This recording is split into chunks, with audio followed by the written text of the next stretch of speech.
একা যায় না, সারারে লয়ে যান। বড় নারী কেমনে নিব? বিয়া করে লয়ে যান। বিবাহ করে ফেলেছেন। নমরুদ বলল লয়ে যাও, লয়ে যাও। এটা ঘরে থাকলে আমি যাবে না। যাইতেছো তোমার নবী, লয়ে যাও। বাস বিবাহ হয়ে গেল। আর বাবা খালিল সারাকে সাথে নিয়ে দুইজনে রওনা করলেন ফিলিস্তিন। এখান থেকে যদি পায়ে হেঁটে পাকিস্তান যান আপনি, মাঝখানে যেমন ইন্ডিয়া আছে, মোদি আছে, কসাই আছে, তো ইরাক থেকে ফিলিস্তিন যাওয়ার পথেও মাঝখানে কিছু কসাই ছিল। তার ভেতরে এক কসাইয়ের এরিয়া যখন বাবা ইব্রাহিম পার হইতেছেন, এই কসাই বড় জালেম, সুন্দরী রমণী দেখলে তার সাথে জেনাদা বিচার করে। তবে যদি কেউ বলে আমরা স্বামী স্ত্রী, আগের যুগের জালিমরাও কিছু ভদ্র ছিল, তো তখন তার সাথে জেনা না করলেও স্বামী স্ত্রী পরিচয় কেউ দিলে, টেলিভিশনের যুগ তো তখন ছিল না, সে ব্লু ফিল্ম দেখার জন্য স্বামী স্ত্রীকে তার চোখের সামনে যৌনাচারে বাধ্য করত, নির্যাতন। নাউজুবিল্লাহ করে বলেন।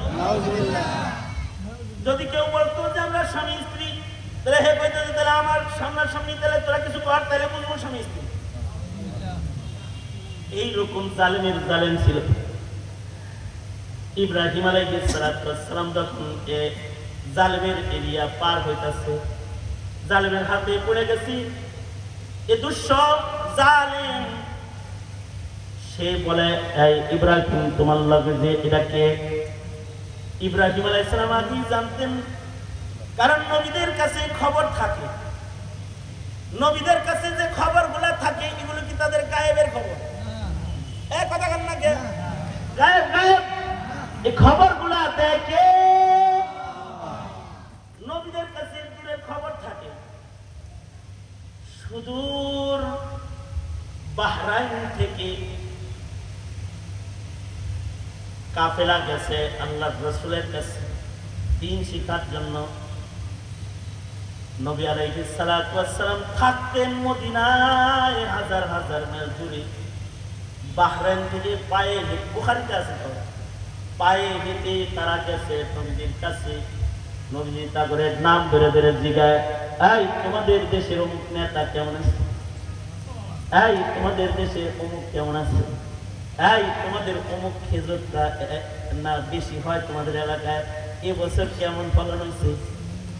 নবী আলাইহিস সালাতু ওয়াস সালাম মদিনায় বসে বসে যে বাহরাইনের খবর বলতেছেন, এটা নবী গায়েব জানে নাকি নবীর কাছে ওহী আসে? সব নবীর কাছে এরকম ওহী আসে, তাই নবীরা এমন জিনিস জানে যা সাধারণ জানে না। ইব্রাহিম আলাইহিস সালাম জানতেন, আল্লাহ ওনাকে জানাইছেন যে এই জালেম যেটা কসাই বসে আছে, ওর কিন্তু এই স্বভাব আছে। সুতরাং তোমাকে যদি জিজ্ঞেস করে যে এইটা তোমার কে হয়, তখন তুমি বইল এইটা আমার বোন হয়। যদি জিজ্ঞাসা যে তোমরা দুইজন কি স্বামী স্ত্রী না ভাই বোন, তো বইল যে আমরা ভাই বোন। তার মানে হলো আল মুসলিমু আখুল মুসলিম, মুসলমান মুসলমান ভাই বোন, এই হিসাবে এটা আমার বোন। আর সারা বলছে সারা, তুমি বইল এটা আমার ভাই হয়। কিন্তু জালেম কখনো কখনো লোভে পড়ে গেলে নিজের নিয়মও পাল্টায়, বেশি লোভে নিয়ম পাল্টায়। সারার চেহারা দেখে নিজের নিয়ম পাল্টায় ফেলাইছে। সে হযরত সারার গায়ে হাত দেওয়ার জন্য অগ্রসর হয়ে গেছে, যে সে হযরত সারার সাথে অন্যায় আচরণ করার জন্য নিজের হস্তকে যখন বাড়ায় দিয়েছে, হযরত সারা তো মুমিনা আর নবীর বিবি, তো হযরত সারার কারামত প্রকাশ পেল। বুখারীতে আছে, হাত বাড়াইছে আর হাত বাঁকা হয়ে অচল হয়ে গেছে। সুবহানাল্লাহ। হযরত সারার কাছে সে সাথে সাথে মাপ চাইছে, সারা তোমার দিকে হাত বাড়াইলাম আর আমার হাতের এই দশা হইলো, তুমি আর মাফ করে দাও। তুমি দোয়া করলে ভালো হয়ে যাইবে। হযরত সারা আবার দম করলেন, ভালো হয়ে গেল। জালেম আবার হাত বাড়াইছে, আবার হাত বাঁকা হয়ে গেছে, আবার হাত বাড়াইছে, আবার হাত বাঁকা হয়ে গেছে। বারবার বারবার হাত বাঁকা হয়ে যাওয়ার পরে হযরত সারা তার গায়ে যখন হাত স্পর্শ সে করতে পারতেছে না, তখন সে নিজের লোকদেরকে বলে, কাগরে রাস্তা থেকে ধরে আনছে, এটা তো ইনসান না, এটা মনে হয় কোনো জিন ধরে আনছে। আরে না, মানুষ ধরে আনছে না, মানুষ। ইব্রাহিমও মানুষ, সারাহেও মানুষ, জিন। ইব্রাহিম আবার কি? ইব্রাহিম কাছে গেছে আর ইব্রাহিমকে বলে, এ তোমার কি হয়? হযরত সারা বলে, সে কিন্তু আমার গায়ে হাত দেওয়ার জন্য এসেছিল। ইব্রাহিম আলাইহিস সালাতু ওয়াস সালাম সাথে সাথে হাত করেছেন বদদুয়া করার জন্য। জালিম বলে, ইব্রাহিম বদদুয়া করো না, আমি তোমার দ্বীন গ্রহণ করলাম। সুবহানাল্লাহ। ঐতিহাসিকদের একটা মত হলো, এই জালেম কালেমা পড়ে মুসলমান হয়ে গেছে। মুসলমান সে হয় নাই, শুধু সে ভাবছে বউয়েরই যদি এই দশা হয় তাহলে স্বামী বদদুয়া করলে না জানি কি হইব। নিজে খালি ইমানদার হয় নাই, রাজ্যের সব ইমানদার হয়ে গেছে। ইব্রাহিম আলাইহিস সালামকে থাকতে আবেদন করেছে, তুমি আমার দেশে বসবাস করতে পারো। ইব্রাহিম বললেন না, আমি এক পবিত্র উপত্যকার দিকে যাচ্ছি আল্লাহর নির্দেশে। আমার গন্তব্য জেরুজালেম, আকসা, ফিলিস্তিন। এখন এই জালেম রাজায় পায়, আপনার অনুসারী হইলাম, আপনার ভক্ত হইলাম, আর আপনি আমগরে রাইখা চলে গেছেন ফিলিস্তিন। ঠিক আছে, যান, চলে তো যাইবেন, তাহলে আমাকে স্মরণ করার মধ্যে একটা জিনিস আমার কাছ থেকে হাদিয়া হিসাবে লয়ে যান। আমার একটা কন্যা আছে, নাম হলো হাজের, বিবি হাজেরা। আমার এই কন্যাটা আপনার কদমে আমি খেদমতের জন্য পেশ করলাম। অর্থাৎ এটাকে আপনি বিবাহ করে আপনার বিবি বানায় আনবেন। ইব্রাহিম আলাইহিস সালাতু ওয়াস সালাম হাদিয়া গ্রহণ করলেন, হাজেরাকে বিয়ে করলেন। এতক্ষণ ছিলেন সফরে 2 জন, এখন হয়েছেন 3 জন। পায়দল চলতে চলতে ফিলিস্তিন গেছেন, কিছুদিন থাকছেন। থাকতে থাকতে এবার হয়ে গেছে 4 জন। আল্লাহ তাআলা হাজরার ঘরে একটা সন্তান ইব্রাহিম আলাইহিস সালাতু ওয়াস সালামকে দান করলেন, নাম ইসমাঈল। সুবহানাল্লাহ। এখন সারা দিন হলো জ্বালা যন্ত্রণা, রাস্তায় বিয়ে করলো, ঘরে সতী হইল, আর এখন সন্তান আমার আগে ছোট বউ সতী নেবাইল। খালি যায় ওই বড় ছেলে দেখতে, 2 জনের ভেতরে কিছুটা পরিমাণ নাই, এরকম হালত সারার পছন্দ হয় না। আল্লাহর ইচ্ছা হলো আল্লাহ তাআলা তার বাইতুল্লাহ কাবা, হুদাল লিল আলামিন, কাবা ঘর, এটাকে পুনর্নির্মাণ করবেন। আল্লাহ আদেশ করলেন, ইব্রাহিম খালি ওই ঘরে যাও গা। সন্তানের জন্য মায়া বেশি হয়ে গেছে না? আমার মায়া বেশি না, সন্তানের মায়া বেশি। পরীক্ষা করা হবে, যাও, আমার নির্দেশ হলো মাসুম সন্তান ইসমাঈল ও হাজেরকে যাও বনবাস দিয়ে আসো সফা মারওয়া পাহাড়ের পাদদেশে মক্কা নগরীতে। এই ইব্রাহিম আলাইহিস সালাতু ওয়াস সালাম আল্লাহর হুকুমে উট রেডি করে হাজেরারে বলে, উটের পিঠে উঠো ইসমাঈল সহ।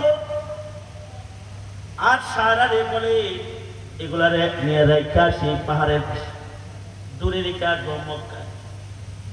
সারা মনে মনে খুশি হয়েছে, যাই আপু যেটা দূরে চলে যেতেছে, আমি বেশি কম, মনে মনে এমনি তো খুশি হয়েছে। আর হযরত ইব্রাহিম হাজেরা ইসমাঈল লইয়া মক্কা নগরে চলে গেছে। সামনে হযরত জিবরাইলের ঘোড়া যাইতেছে, আর ইব্রাহিম আলাইহিস সালাতু ওয়াস সালাম জিবরাইলের ঘোড়ার পিছে পিছে রাস্তা চলতেছে। ঠিক কাবা ঘর যেখানে, জমজম কুয়া যেখানে, ওইখানে যে হযরত ইব্রাহিম খলিলকে আদেশ করলেন, এটা আল্লাহর নির্বাচিত জায়গা, এইখানে আপনার সন্তান আপনার বিবিকে আল্লাহ রাখতে নির্দেশ দিয়েছেন। উটের পিঠ থেকে আল্লাহর খলিল নিজের বিবি নিজের সন্তানকে নামায়া দিলেন, উটের পিঠ থেকে নামায়া দিয়েছেন। আর ইব্রাহিম আলাইহিস সালাতু ওয়াস সালাম মুআল্লা এলাকা দিয়া যে আসছিলেন মক্কা মুআজ্জামায় ফিলিস্তিন থেকে, আবার তিনি উটের পিঠে সওয়ার হয়ে আবার রওনা করলেন ফিলিস্তিন। হাজরার সাথে কোনো কথা নাই, কারণ পরীক্ষা চলতেছে। সন্তান বিবির মায়া বেশি না আল্লাহর মায়া বেশি? খলিল পাস করবে, তাই নিজের সন্তানকে রেখে বিবিকে রেখে আবার কোনো কথা নেই, উটের পিঠে সওয়ার হয়ে আল্লাহর খলিল আবার রওনা করেছেন ফিলিস্তিনের দিকে। হযরত হাজেরা পেছন থেকে কান্দে আর কয়, স্বামী কই রাইখা কই যান? চতুর্দিকে পাহাড়, মরুভূমি, ধুধু মরু প্রান্ত, এইখানে রেখে আপনি কোথায় চলে যাচ্ছেন? আমাদের এখানে রাইখা? ইব্রাহিম আলাইহিস সালাতু ওয়াস সালাম কোনো কথা বলে না। ইব্রাহিম নবী নিজের গতিতে ফিলিস্তিনের দিকে রওনা করছেন। সিরাত লেখে, ঐতিহাসিকরা লেখে, হাজেরা সন্তান কোলে নিয়ে ইব্রাহিমের পিছে পিছে দৌড়াইতেছে। দৌড়াইতে দৌড়াইতে জান্নাতুল মুআল্লা গুলস্তান এলাকা পর্যন্ত চলে গেছে। অর্থাৎ কাবা থেকে মুআল্লা এলাকাটা উঁচু, আলা থেকে মুআল্লা। ইব্রাহিম নবী উটের পিঠে চড়ে যাইতেছে, কিন্তু হাজেরা পায়ে হেঁটে পিছে পিছে দৌড়াইতেছে। সন্তান নিয়ে কতক্ষণ দৌড়াবে? পেছন থেকে ডেকে ডেকে বলে, স্বামী কি অন্যায় অপরাধ আমি করেছি? আমাকে মরুভূমিতে পাহাড়ের চিপায় রেখে আপনি চলে যান। কোনো কথা ইব্রাহিম আলাইহিস সালাতু ওয়াস সালাম বলে না, নিজের গন্তব্যের দিকে চলছে। হাজেরা পেছন থেকে বলে, স্বামী আমার জন্য যদি মায়া নাই হয়, তাহলে আমার কোলটায় তাকায় দেখেন, চাঁদের মতো আপনার ইসমাইল। তারে এক নজর শেষ দেখাটা তো দেখা জানোর দিকে একটু তাকান। তারপরও ইব্রাহিম পেছনে তাকায় না। ইতিহাসিকরা লেখে, হাজেরা পেছন থেকে ডেকে বলে, স্বামী গো তাকান না, দেখেন না, তাকাইতে হবে না, দেখতেও হবে না। হাজেরা শুধু একটা কথা শেষ বিদায়ের সময় আপনার কাছে জানতে চায়, আপনি কি আমাদের কোনো আচরণের কারণে খলিল নারাজ হইয়াকে আমাদেরকে এখানে রেখে যান, নাকি যে মহান রবের সাথে আপনি প্রেমের সম্পর্ক করেছেন তার নির্দেশে রেখে যান? নিজের ইচ্ছায় রাইখা যান নাকি আল্লাহর হুকুমে রাইখা যান? শুধু এই কথাটা বলে যান। যখন এই কথা বলছে, তখন ইব্রাহিম আলাইহিস সালাতু ওয়াস সালাম কথা না বলে শাহাদাত আঙ্গুলি আকাশের দিকে উঠায় ধরছেন, অর্থাৎ বুঝাইলেন হাজেরা নিজের ইচ্ছায় না, আল্লাহর হুকুমেই রেখা যাইতাছি। হাজেরা তখন ডেকে বলে, স্বামী আমি ওয়াদা করছি, সন্তান কোলে নিয়ে যেখানে নামায় দিছিলেন সেখানে যাচ্ছি। আল্লাহর আদেশ আসা ব্যক্তিকে সেখান থেকে আমি সরব না।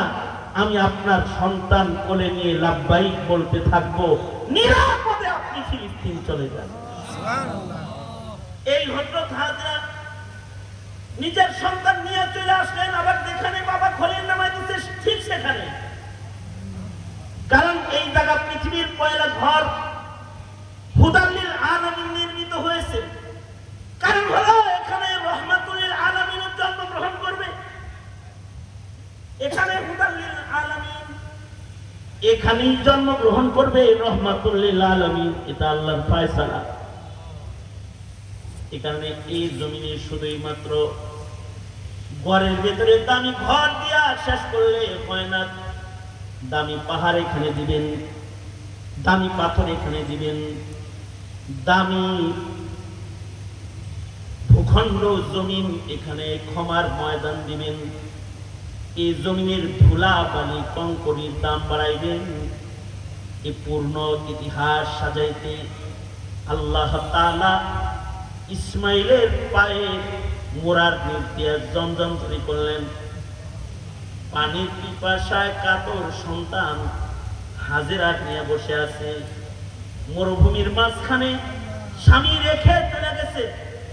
ঘর নাই, গাছ নাই, বাড়ি নাই, মানুষ নাই, কিছুই নাই। ধুধু মরুপ্রান্তর, পানি শূন্য, খাবার শূন্য, স্তন দুধ শূন্য।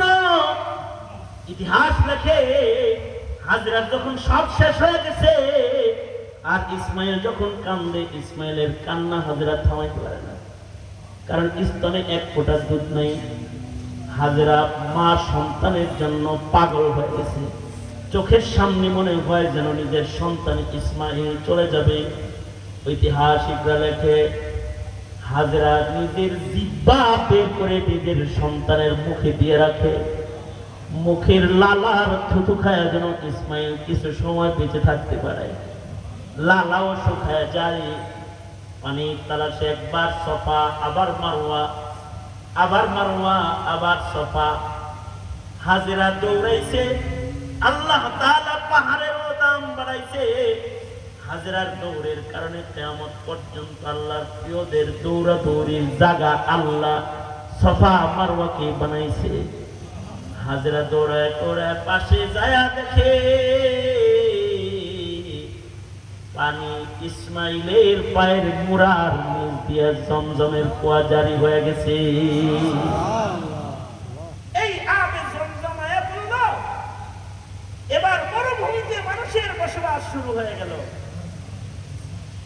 কিছুদিন পরে ইব্রাহিম হাঁটতে শিখেছে।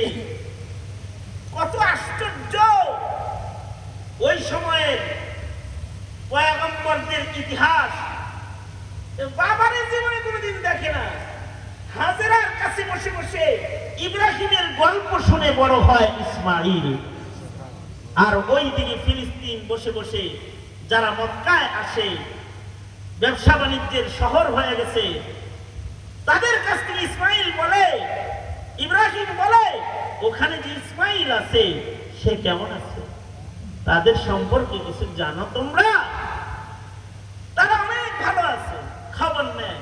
আল্লাহ কয় কি, খলিল দূরে বয়ে বয়ে খবর বাজি বাদ দাও না, এখনো যাও, নির্দেশ যেটা দূরে বসেও তোমাকে স্মরণ করায় বারবার আমাকে ছেড়ে, সেইটাকে আমার জন্য কুরবানি দাও, এখন জবাই করো আমার জন্য তাকে।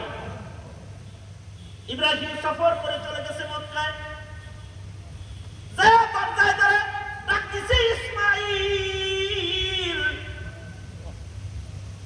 ইসমাইল ঘর থেকে মার কাছ থেকে দৌড়ে দরজায় দাঁড়ানো দেখি খলিলুল্লাহ।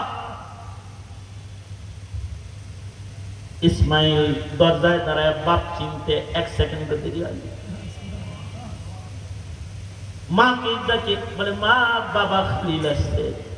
আল্লাহর খলিল দরজায় দাঁড়ানো আছে না, কারণ কি ইব্রাহিমের গায়ের একটা জামা হাজেরা ঘরে ঝুলায় রেখেছে।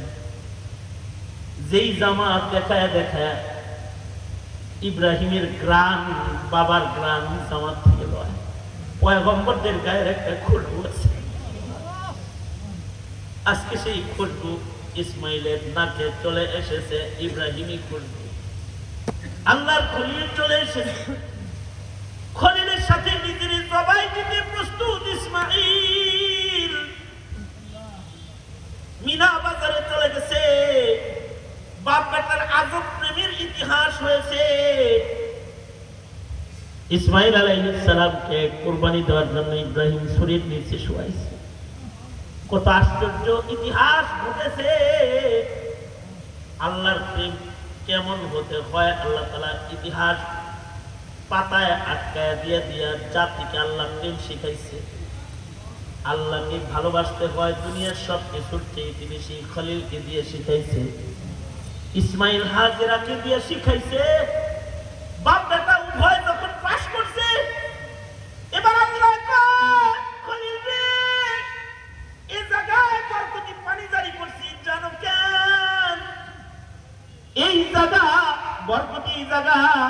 এই জায়গায় রহমাতুল আলামিন আসবে। খলিল যে জায়গায় কাবা ঘর আছে, তুমি হবে কাবা ঘরের পুনর্নির্মাতা। হযরত জিবরাইল বলে আল্লাহ বলছে এই জায়গায় মাটি খনন করতে। ইব্রাহিম ইসমাইলকে সাথে লইয়া মাটি খনন করলেন। মাটি খনন করে দেখে বাবা আদমের রেখে যাওয়া ইটগুলা মাটির নিচে এখনই আছে। এই ইটের উপরে ইট রেখে ইব্রাহিম আলাইহিস সালাতু ওয়াস সালাম কাবা ঘরের দেয়াল উঠাইলেন আর কাবা ঘর নির্মাণ করে দোয়া করলেন, আল্লাহ এই জায়গায় যেহেতু শেষ নবী পাঠাইবেন, শেষ নবীটি একটু দয়া করে আমার ইসমাইলের খানদানে পাঠাইয়া দিলেন।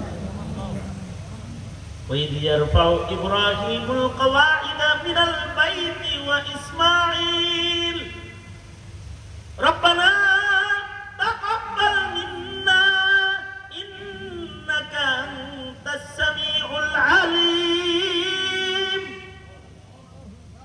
কবুলিয়তের দোয়া করলেন, নিজেদেরকে মুসলিম দলে গণ্য করার দোয়া করলেন। ওয়াজআলনা মুসলিমাইনি লাকা ওয়া মিন যুররিয়াতিনা উম্মাতাম মুসলিমাতান লাক। আল্লাহ আপনার প্রিয় শ্রেষ্ঠ উম্মত যে মুসলিম দলটা হবে আমাদেরই তাদের ভেতরে শামিল করেন। আল্লাহ সব কবুল করে মুসলমানদের জনক হিসেবে ইব্রাহিমকে আল্লাহ মনোনীত করে আমাদেরকে আল্লাহ বলেছেন পরবর্তীতে মিল্লাতা আবিকুম ইব্রাহিম ওয়া সাম্মাকুমুল মুসলিমিন। এবং আল্লাহ ওয়াবা'আথ ফীহিম রাসূলাম মিনহুম ইয়াতলু আলাইহিম আয়াতি। আল্লাহ ওই যে শেষ নবী যেটা পাঠাইবেন যে আপনার কিতাব নিয়ে জমিনে আগমন করবে, ওই পয়গম্বরকে আমার ইসমাইলের রক্তে আপনি দিবেন। সব দোয়া করে কবুল করায় ফেললেন। এবার ইসমাইল আলাইহিস সালাতু ওয়াস সালাম মক্কায় অবস্থান করলেন। ইসমাইল হলো মক্কা নগরীতে কাবা ঘরের ইমাম, আর ইসমাইলের রক্তে নবী পাঠানো হয়ে গেল বন্ধু। কারণ এই রক্তে আগমন করবে বিশ্ব নবী, আপনার আমার নবী রাহমাতুল লিল আলামিন মুহাম্মাদুর রাসূলুল্লাহ সাল্লাল্লাহু আলাইহি ওয়াসাল্লাম। আল্লাহ তাআলা পয়গম্বর পাঠানোর ধারাবাহিকতা চালু করতে এবার কিছুদিন পর সারার ঘরে আরেকটা সন্তান আল্লাহ তাআলা দান করলেন ফিলিস্তিনে, যার নাম ইসহাক। এবার হাজেরা বলে, হাজেরা ইসমাইল আসছে, সারা বলে ও আল্লাহর খলিল, আপনি সব কাজে কুরবানি করেন যে কারণে আপনার দোয়া কবুল হয়। হাজেরারে দূরে দিলেন, খুশি হয়েছিলাম, কিন্তু দোয়া করে হাজেরারে চমকাইলেন, ইসমাইলের চমকাইলেন। ওখানে জমজম হইল, কাবা ঘর হইল। ফিলিস্তিনে আমি আছি, আমার ছেলে আছে, আমরা কি পাইলাম? ও হে আল্লাহর খলিল, আপনার যেহেতু দোয়া কবুল হয়, আমি আমার সন্তানের জন্য আপনার কাছে দরখাস্ত করতেছি। ইসমাইলের জন্য কাবা বানাইছেন, কাবার ইমাম বানাইছেন। ইসমাইলের কাবা ঘরে ইমামতি দিয়ে আসছেন, খাদেম বানায় দিয়ে আসছেন। আপনি আল্লাহকে বইলা আর একটা ঘর আপনি নির্মাণ করেন, যেই ঘরটার খাদেম হবে আমার সন্তান ইসহাক। ইব্রাহিম আলাইহিস সালাতু ওয়াস সালাম কুরবানি করলেন এবং নতুন করে আরেকটা মসজিদ নির্মাণের জন্য আল্লাহর কাছে অনুমতি কামনা করলেন। আল্লাহ পাক আল্লাহর খলিলের দোয়া কবুল করে খলিলকে বললেন, যাও, অনুমতি দিলাম, ওখানে বানাইছো মসজিদুল হারাম, এখানে বানাও মসজিদুল আকসা। এখানে আকসা বানাও, আর এই আকসার ইমাম হবে ইসহাক। এই ইব্রাহিম আলাইহিস সালাতু ওয়াস সালাম দ্বিতীয় মসজিদ নির্মাণ করলেন। সাহাবীরা জিজ্ঞাসা করে, ওগো সরকার, মসজিদুল হারাম আর মসজিদুল আকসার নির্মাণের মাঝখানে সময় কত বছর? আল্লাহ রাসূল বলেন 40 বছর আগে বাবা ইব্রাহিম কাবার পুনর্নির্মাণ করেছেন, আর 40 বছর পরে আকসা বানাইছেন। এই আকসা নির্মাণ হয়েছে, আকসায় এসেছেন হযরত ইসহাক আলাইহিস সালাতু ওয়াস সালাম। ইসহাক আলাইহিস সালাতু ওয়াস সালামের খানদানে ইয়াকুব ইউসুফ সহকারে হাজার হাজার পয়গম্বরের আগমন ঘটেছে। যত পয়গম্বর আকসার আশপাশে আগমন করেছে, সব নবীরা আকসাকে কাবা বানায়া নামাজ পড়ছে। 10,000 পয়গম্বর কাবা বানাইছে, আকসাকে ইমাম বানায়া নামাজ পড়েছে 10,000। কি 10,000-এর বেশি হাজার হাজার পয়গম্বর যারা আকসার আশপাশেই যাদের কবর হয়েছে, আকসার মাহৌলে আশেপাশে বড় বড় পয়গম্বরদের কবর কারিয়াতুল খলিলে ইব্রাহিম ঘুমায় রয়েছে। পাশেই মুসা আলাইহিস সালাতু ওয়াস সালাম একটু অদূরে ঘুমিয়ে রয়েছে। এমন হাজার হাজার পয়গম্বররা মসজিদুল আকসার আশপাশে ঘুমিয়ে আছে, যাদের সকলে মসজিদুল আকসাকে কাবা বানায়া তারা যুগের পর যুগ নামাজ পড়েছে, ইবাদত করেছে।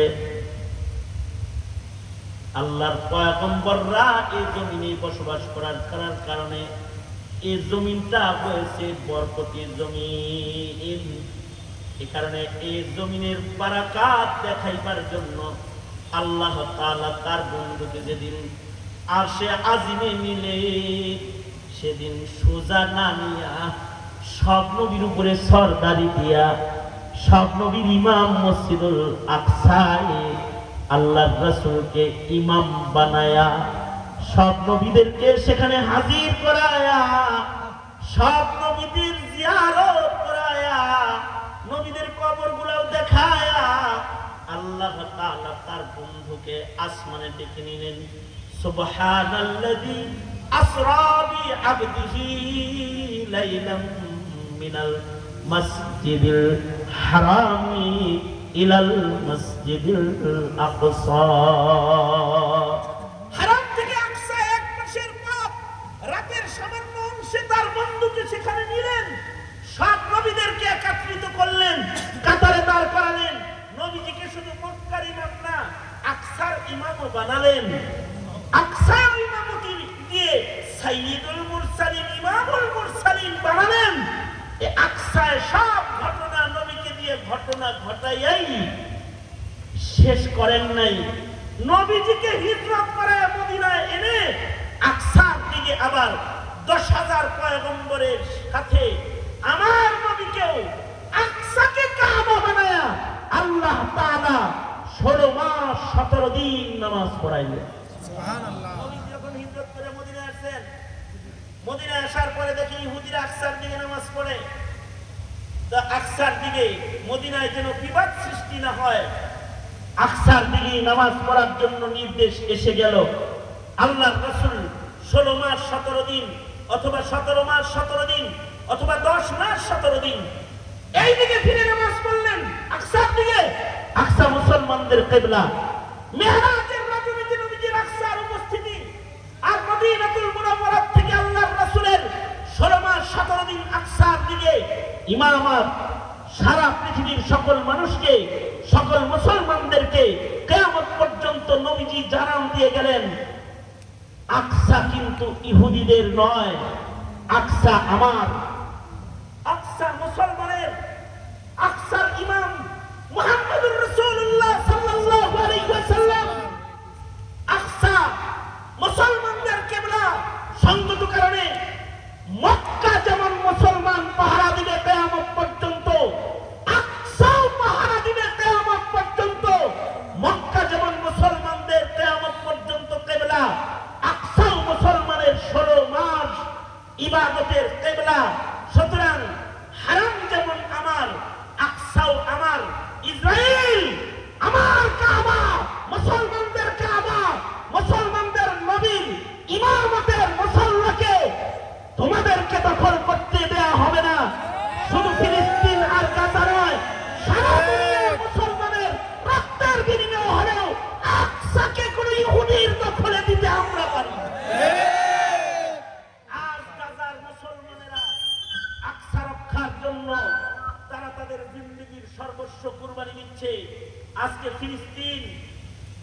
সাথে মিশিয়ে দেওয়ার জন্য গাজার মুসলমান নারী শিশুদেরকেও জমিনের সাথে মিশিয়ে দেওয়ার জন্য তারা শিশু হত্যা, নারী হত্যা, ঘৃণ্যতর মানব হত্যার যে ঘৃণ্য চিত্র তারা এঁকেছে, এটি ছিল জমানার নমরুদ আর ফেরাউনদের চক্রান্ত। কারণ তারা ভয় পায় যদি আমার এই শিশুদের ভেতর থেকেই মুসা আর ইব্রাহিমের মতো যদি কোন ইমাম জন্মগ্রহণ করে, তাহলে ইহুদিবাদের আধিপত্য সেখানে বিস্তার করতে তারা পারবে না। এ কারণে তারা আকসার শিশু বাচ্চাদেরকেও ছেড়ে দেয় না, নারী শিশুদেরকে পর্যন্ত তারা হত্যা করে। আমরা সারা দুনিয়া থেকে মুসলমানরা ইসরায়েল আমেরিকাকে জানিয়ে দিতে চাই, আমরা শুধু গাজার মুসলমানের রক্ত নয়, সারা দুনিয়ার মুসলমানের রক্তের বিনিময়ে হলেও আকসার পবিত্রতা রক্ষা করা হবে। প্রয়োজনে বিশ্ব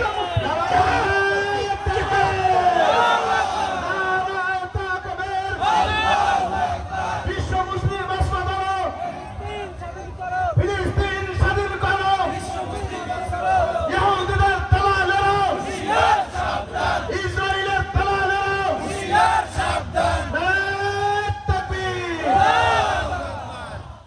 সুতরাং মসজিদুল হারাম আমার, মসজিদুল আকসাও জোরে বলেন, মসজিদুল আকসা কার?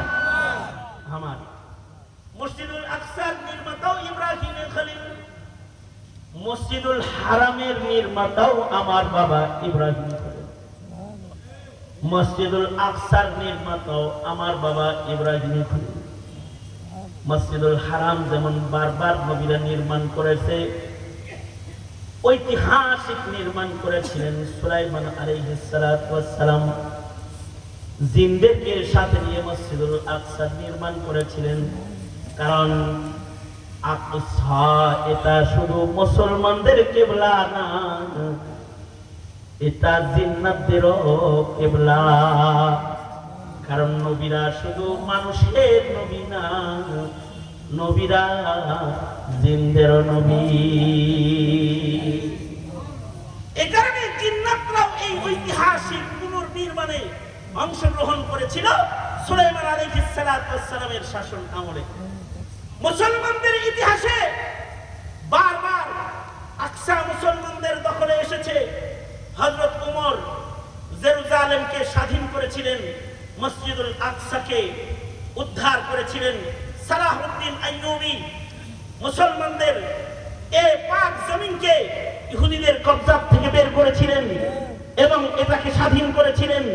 বারবার ইতিহাস এমনই, বারবার ওরা আকসাকে মুসলমানদের কাছ থেকে ছিনিয়ে নেয় এবং মুসলমানদের উপরে অত্যাচার চালায়, আর মুসলমানরা তাদের রক্তের বিনিময়ে আকসার পবিত্রতা রক্ষা করে। এই ধারাবাহিকতা ঈসা আলাইহিস সালাম জমিনে আসার আগ পর্যন্ত মুসলমানরা এই কিবলাকে রক্ষা করে যাবে, জীবন দিবে। কিন্তু মুসলমানের ইমানের মার্কাজকে কোন ইহুদির হাতে তারা তুলে দিবে না। কারণে বিশ্ব মুসলিম আকসা আর আল কুদুসকে কেন্দ্র করে পূর্ণ জিহাদের তৈয়ারি লালন পালন করবে। এটা নবীর দেয়া হেদায়েত, এটা মুসলমানের নবীর দেওয়া হেদায়েত। সুতরাং আকসা রক্ষায় যদি আমাদের দেশেও কোনো আহ্বান এসে যায়, আর যদি আমাদের কাছে কোনো ফরিজা এসে যায় যে চলো আকসা রক্ষা করো, জিহাদ করো, প্রস্তুত থাকবো তো ইনশাআল্লাহ। আমাদের সবাইকে কবুল আর মঞ্জুর করেন। আকসার পবিত্রতা যেমন ঈমান, ঠিক তেমন সারা দুনিয়ায় যত মসজিদ আছে সব মসজিদে ইব্রাহিম আলাইহিস সালামের নিক্ষিপ্ত বালির কণা আছে। সারা দুনিয়ার সব মসজিদগুলোকে রক্ষা করা ঈমান, বাবরি মসজিদ রক্ষা করা ঈমান, এই বাংলাদেশের ছোট থেকে ছোট মসজিদ রক্ষা করা ঈমান। কারণ মসজিদ আহাব্বুল বিলাদি ইলাল্লাহি মাসাজিদুহা, আল্লাহর কাছে সবচেয়ে পবিত্র জায়গা হলো মসজিদ, আর মসজিদ হলো কাবার অংশ। সঙ্গত কারণে জালেমরা মসজিদে এসে মাতব্বরি নমরুদের মতো করতে চাইবে, কিন্তু মুমিনরা মসজিদকে সব সময় ক্ষমতাধারদের জুলুমের সবল থেকে হেফাজতে রাখবে। এটাই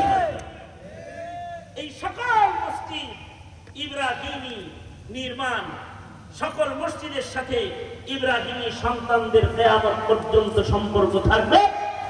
আল্লাহ তাআলা আমাদেরকে মসজিদের সাথে মহব্বত প্রকাশ করে মসজিদের বুনিয়াদ কাবা এর মহব্বত প্রকাশ করার তৌফিক আমাদের দান করুন। কারণ এই মহব্বতটাও ঈমান, আর এই মহব্বতটা আল্লাহর জন্য মহব্বত। এই মহব্বতটা কার মহব্বত? জোরে আওয়াজ করে বলেন, কার মহব্বত? মসজিদের সাথে মহব্বত কার মহব্বত? আল্লাহর মহব্বত। আর আল্লাহর জন্য মহব্বত যার আছে তার ঈমান আছে। ফাকাদ ইসতাকমালাল ঈমান। আল্লাহ তাআলা ইমাম পরিষদের আয়োজনে আয়োজিত মাহফিলকে কবুল করুন এবং আমাদেরকে আল্লাহ তাআলা কুদুসের পবিত্রতা রক্ষায় সর্বাত্মক কোরবানি পেশ করার তৌফিক দান করুন। সময়ের দাবি পূরণে আল কুদুস আর ফিলিস্তিনের মজলুমদের পাশে আল্লাহ তাআলা আমাদেরকে দাঁড়াইবার তৌফিক দান করুন। এই মজমা এই মাহফিলকে আল্লাহ তাআলা কবুল করুন। সভাপতি মহোদয় সহকারে যত উলামা হযরতরা এখানে আছেন সবাইকে আল্লাহ কবুল করুন। বিশেষভাবে বিশেষ অতিথি ভাই নুরুর রহমান বেগ সাহেব, ওনার কারণে এই বরিশালে এই